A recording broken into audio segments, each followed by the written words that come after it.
20 तारीख को असेंबली का इलेक्शन है। मजबूत हाथ है तुम्हारे, आखिरी तक पकड़ के। और सबसे पहले मैं आज नजदीक करो तो आप लोगों से 20 तारीख को असेंबली के इलेक्शन में मेरी अपनी जो निशानी है, मुझको जो मिली है, वो ऑटो रिक्शा है। 3 नंबर के बटन पर बटन दबाकर मुझको वोट देकर भारी अक्सरियत से कामयाब करे, मैं सबसे पहले आप लोगों से अपील करता हूं। कुछ दिन पहले यहां पर जाफरनगर में इसी जगह पर आज के एमएलए साहब का जलसा हुआ और जलसे में एमएलए साहब ने जाफरनगर वालों को डराने का काम किया। सर्वे नंबर 91 की झोपड़पट्टी में रहने वाले, मकान के अंदर रहने वालों को डराने का काम किया। और बाकी उनके साथ जो पंटर लोग तकरीर करें, तो मैं तो नाम भी लेना पसंद नहीं करता, लेकिन आज मैं वक्त कम है, इसलिए मैं मेन बातें बोलकर आज तकरीर खत्म करूंगा। 15 मिनट में बोलना है। मैं सबसे पहले जाफरनगर के सर्वे नंबर 91 की बस्ती की आवाम को और जाफरनगर के अंदर रहने वालों को इस बात का ऐलान करता हूं कि जाफरनगर सर्वे नंबर 91 मेरे चाचा और उनके ग्रुप के लोगों ने सिर्फ इशार पौधी की थी, लेकिन हमने जब ये मालूमात ली कि जो जिस शख्स से ये जमीन ली गई वो शख्स की ये जमीन नहीं है, तो हम लोगों ने वो सौदा कैंसिल कर दिया है, हमने वो सौदा रद्द कर दिया है। और आप लोगों को कोई डरने की जरूरत नहीं। अगर वो जमीन मालिक अगर वही होता और अगर वो जमीन ऐसा मान के चलिए अगर हम खरीद भी लेते, तो आप लोगों को हटाने का कोई इरादा नहीं था, बल्कि हम लोगों का इरादा था कि आपको वहीं पर जमीन का मालिक बना देना, ये हमारा अपना इरादा था। लेकिन वो जमीन का सौदा हम लोगों ने रद्द कर दिया है, वो जमीन हम लोग नहीं ले रहे हैं। और वो जमीन आइंदा अगर कोई लेगा भी तो हम आप लोगों के साथ खड़े रहेंगे। आप लोगों की बस्ती हम लोग उजड़ने नहीं देंगे, आप लोगों को हटाने नहीं देंगे। इस बात का मैं सबसे पहले खुलासा करता हूं। दोस्तों और साथियों, इस्लामपुरे के जलसे में आज जिस जगह जलसा हो रहा है, अल्लाह का करम है कि यहां पर पावर लूम की बस्ती है। जाफरनगर, गोल्डन नगर, या अगर हम आगे जाए फार्मेसी तक, सलाटर तक या दरेगांव तक हम चले जाए, तो अल्लाह का करम है यहां पर पावर लूम सबसे ज्यादा शहर के अंदर, इस इलाके के अंदर है। इस्लामपुरे के अंदर जो मैंने मैनिफेस्टो का पहला वादा किया था, अगर आप लोग मुझको कामयाब करते हैं, आप लोग अगर मुझको असेंबली के अंदर भेजते हैं अपना नुमाइंदा बनाकर, तो उस वक्त भी मैंने ऐलान किया था और आज भी आपसे वादा करता हूं, अगर आप लोग मुझको एमएलए बनाकर असेंबली के अंदर अगर आप भेजेंगे, तो मैं आपको जिन जिन लोगों के 24 लूम का कारखाना है, मैं सोलार लगाकर आप लोगों को हुकूमत की तरफ से दूंगा। इस बात का मैं दोबारा ऐलान करता हूं। कई साथियों का, कई बुनकर भाइयों ये सवाल मन में है कि वो कैसे लगेगा। तो मैंने आप लोगों से कहा था कि जिस तरीके से मस्जिद के ऊपर सोलार लगाने का काम हुकूमत की जानिब से मैंने किया, इंशाअल्लाह उसी तर्ज पे आप लोगों के कारखाने के ऊपर भी, आप लोगों के कारखाने पर भी हम लोग सोलार लगा कर देंगे। और मैंने कोई ये बात हवा में नहीं कही, हवा में कोई ऐलान नहीं किया। मैंने मुकम्मल मालूमात ली, मुकम्मल जानकारी ली और उसके बाद मैंने ऐलान किया हूं। आज मुझे बताइए 1995 जब भारतीय जनता पार्टी और शिवसेना की सरकार थी, उस वक्त 125 रुपया पर लूम बिजली बिल था। उसके बाद हुकूमतें बदलती गई, उसके बाद हम लोग यूनिट के ऊपर आ गए, उसके बाद सब्सिडी मिलने की शुरुआत हुई और आज तक हुकूमत सब्सिडी दे रही है। आज तक हुकूमत हमको सब्सिडी दे रही है। मैंने उसकी मालूमात दी। अगर एक 24 टन के कारखाने पर सोलार लगाना होगा तो 16 लाख रुपया एक कारखाने का खर्च आएगा, जिसके ऊपर सोलार लगेगा। हम ये हुकूमत की तरफ से करवाएंगे और हुकूमत को ये दलील देंगे कि हुकूमत पावर लूम बुनकर भाइयों को सब्सिडी देती है और बाकी पैसा बुनकर भाइयों को अदा करना पड़ता है। और जो बिल आती है वो 24,000 25,000 रुपया आती है। हुकूमत को मैं दलील दूंगा, हुकूमत को मजबूर करूंगा कानून बनाने पर कि हुकूमत का भी फायदा है और बुनकर भाइयों का भी फायदा है। अगर हुकूमत 16 लाख रुपया देकर अगर 24 टन कारखाने वालों को सोलार फिट करती है हुकूमत की तरफ से, तो हुकूमत का सब्सिडी का पैसा भी बचेगा और बुनकर भाइयों का भी पैसा बचेगा और हुकूमत को वन टाइम एक मरतबा ही सिर्फ सोलार का खर्च करना पड़ेगा और मेंटेनेंस भी हुकूमत बर्दाश्त करे। इस तरीके की कानून, इस तरीके की स्कीम बनाने का काम मैं वहां पर करूंगा। मैं आज शॉर्ट में बोल रहा हूं, मेरे पास बहुत डिटेल है, लेकिन मैं मुद्दे की बात आप लोगों को बोल रहा हूं। तो बुनकर भाइयों से मैं अपील करता हूं कि ये जो ऐलान मैंने किया हूं, मुझे समझता है कि ये बहुत बड़ा ऐलान है और ये सिर्फ मालेगांव के लिए नहीं बल्कि पूरे महाराष्ट्र के बुनकर भाइयों के लिए होगा। और हुकूमत से लड़कर हमारी बात मनवाकर मजबूत दलील देकर हम बुनकर भाइयों का साथ दे सकते हैं, आपका फायदा कर सकते हैं, आपकी मदद कर सकते हैं। ये बात मैं आज आप लोगों से अपील करता हूं कि आप लोग मुझको अपना नुमाइंदा बनाकर असेंबली के अंदर भेजिए। इंशाअल्लाह मैं आप लोगों का पहला लेटर अगर मैं दूंगा तो आपके कारखाने पर सोलार लगे और आपको बिजली बिल से निजात मिले। ये काम करने का मैं काम करूंगा, आप लोगों से मैं वादा करता हूं। आज मैं ये पावर लूम इलाका है, मैं आज मालेगांव शहर के वो साइजिंग मालिकान से भी एक अपील करने के लिए यहां पर खड़ा हुआ हूं। साइजिंग मालिकान इस बात को मानते हैं, साइजिंग मालिकान को इस बात का पता है कि जब एनजीटी का ऑर्डर आया तो साइजिंग सील हो गई, कारोबार बंद हो गया था।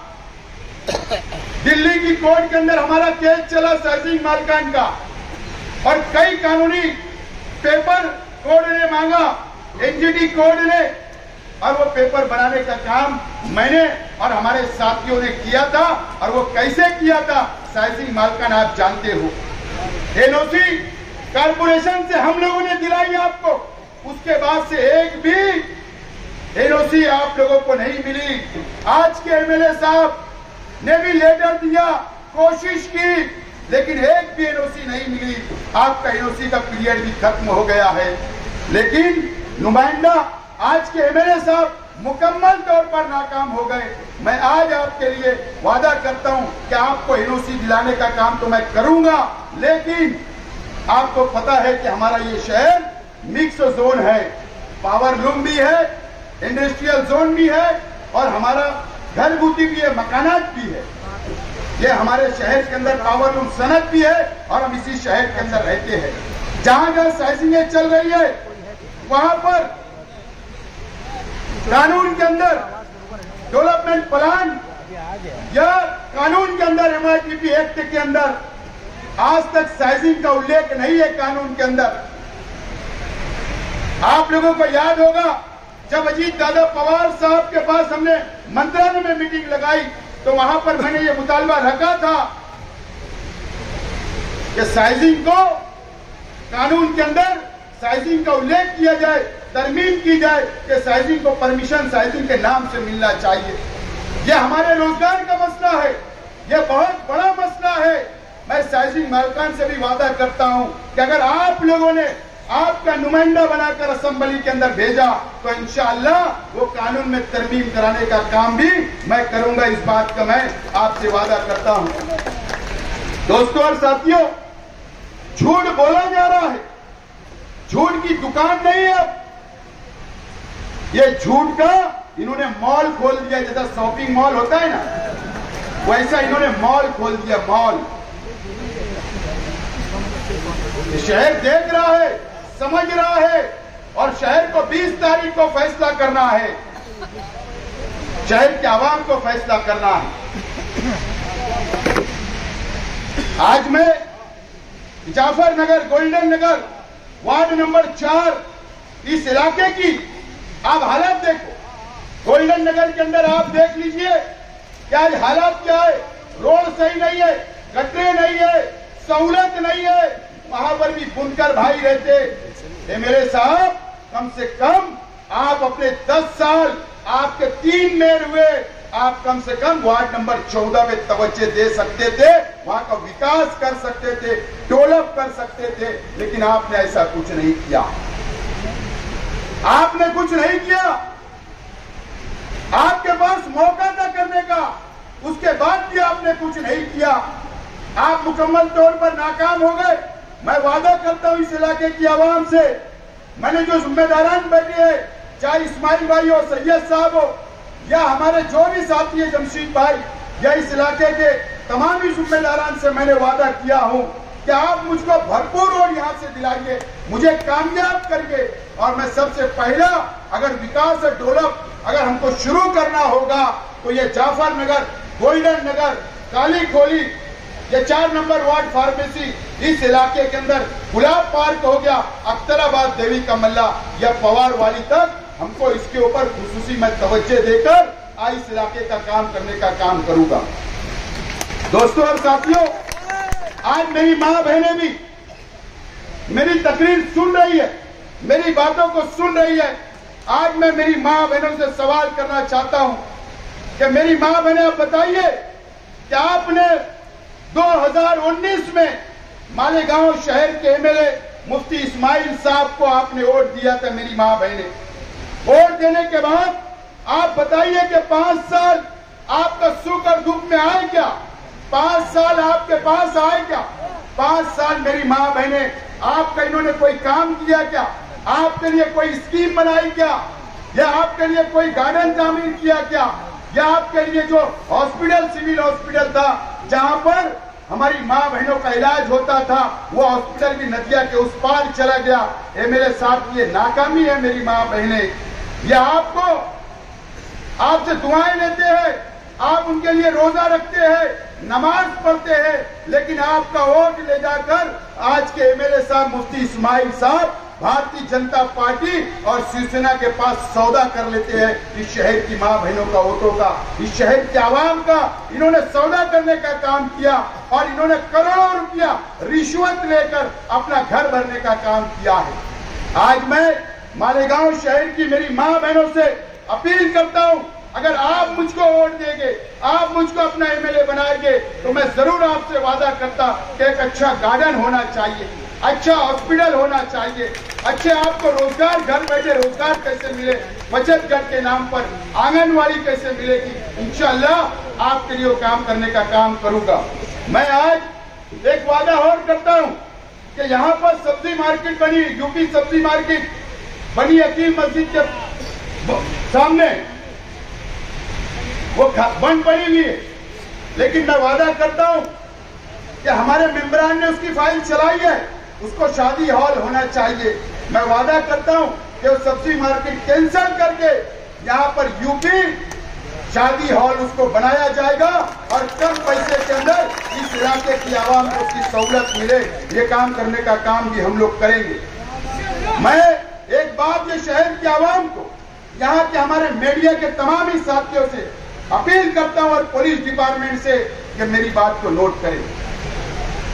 एमएलए साहब अभी क्या करेंगे? ये माफी मांगने वाले क्या करेंगे? माफी मांगेंगे, मुझसे गलती हो गई, मुझे माफ कर दो। पिछले इलेक्शन में भी ऐसा ही किया, फिर एक मर्तबा बोलेंगे ये मेरा आखिरी इलेक्शन है, ये मेरा आखिरी इलेक्शन है, ये बोलेंगे। लेकिन ये नहीं बोलेंगे कि मुझे चुन कर दो, मुझे अब्दुल्ला को मेयर बनाना। ये आपको फिर धोखा देंगे कि आखिरी इलेक्शन है, क्योंकि अब्दुल्ला को मेयर बनाना है, इसके लिए आखिरी बात करेंगे। अरे ये नाकाम हो गए तो उनका बच्चा कहां से कामयाब हो सकता?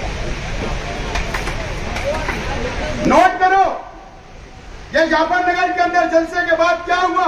हमारे साथियों ने कहा अगर सच्चाई होती कि हमारे कार्यकर्ता ने ऐसा किया, सच्चाई होती कि मेरे परिवार ने ऐसा किया, तो ये 24 घंटे नहीं, ये 24 घंटे वहीं सो जाते थे, ये वहीं सो जाते थे। लेकिन 24 घंटे के बाद इनको होश आया, पता चला कि मामला तो कुछ और है, ये खामोश बैठ गए, इनका झूठ पकड़ा गया।